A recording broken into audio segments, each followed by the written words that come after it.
अगला सवाल मोहम्मद आमिर लाहौर से पूछते हैं कि मुफ्ती साहब छोटे देहात में जुम्मे का क्या हुक्म है? जहाँ पर कोई भी शर्तें नहीं पाई जाती जुम्मे की, तो वहाँ पे जुम्मे का क्या हुक्म है इस बारे में बता दीजिए। जी, जो करिया सगीरा है यानी जिसमें जुमे की शराइत नहीं पाई जाती और वो शहर के मानिंद नहीं है, तो वहाँ फिर जुमे की अदायगी जायज़ ही नहीं है। वहाँ जुमा अदा करेंगे तो जुमा अदा ही नहीं होगा जी, क्योंकि वहाँ तो 4 रकात जो है वो फ़र्ज़ हैं, ज़ोहर की 4 रकात फ़र्ज़ हैं। उनके बजाय जुम्मे की 2 रकात पढ़ेंगे, तो कैसे वो फ़रीज़ा ज़िम्मे से साक़ित होगा? वो साक़ित नहीं होगा जी। ठीक?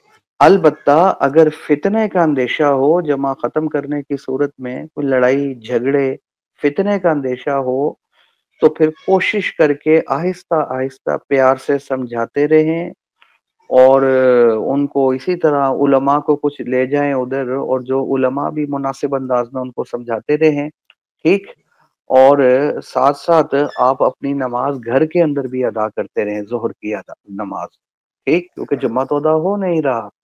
तो इस तरीके से चलाएँ, बाकी झगड़ा, फ़ितना, इस तरह का माहौल बनाना और मुसलमानों के दरमियान झगड़ा, ये बहुत ही बुरी बात है, ये नहीं होना चाहिए। मुझे याद है मैं मुफ्ती शफ़ी साहब अलैहि रहमत की कोई तहरीर देख रहा था, तो किसी ने सवाल किया कि हज़रत ये मस्जिद में मुर्दा दफ़नाने का क्या हुक्म है?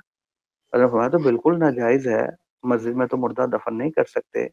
वो तो नमाज के लिए है, ज़िक्र के लिए है, तिलावत के लिए है मस्जिद। वो कोई कब्रिस्तान थोड़ी है जिधर मुर्दा दफ़न कर दें। उन्होंने कहा जी अगर हम निकालेंगे, जैसा कि उन्होंने कर दिया है, तो बड़े फ़ितने का अंदेशा है, लड़ाई झगड़ा हो जाएगा।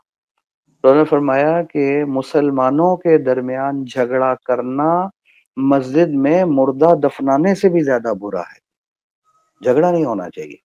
इसी तरह इस केस में अगर ये आपके जुमा के बारे में उनको आगाह करने की सूरत में, जुमे से रोकने की सूरत में अगर लड़ाई झगड़े का अंदेशा है, तो फिर लड़ाई झगड़ा ना करें, प्यार से उनको समझाते रहें और फिर उसके बाद घर आकर अपनी अलग से ज़ोहर की नमाज़ भी पढ़ते रहें।